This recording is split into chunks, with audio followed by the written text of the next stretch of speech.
This is the new multi-wave oscillator prototype with the George Lakowski antenna disc inside the pyramid.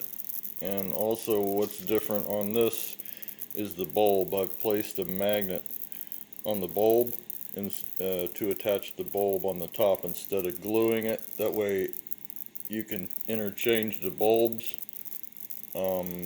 different bulbs, and then also be able to place different items magnetically on the top of the pyramid in case you wanted to pulse those.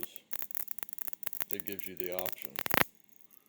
So this is the new prototype using the Z app, free app sequence frequency generator, Bluetooth to the Tesla coil, and which the antenna is in the amplifier is the pyramid sitting on top of the Tesla coil, where you can pulse the frequencies, custom frequency through. And that's the new prototype. And here's the old prototype with the bulb attached.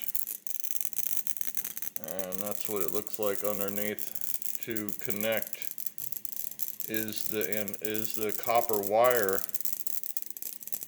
is the source to connect through the Tesla coil. There you have it.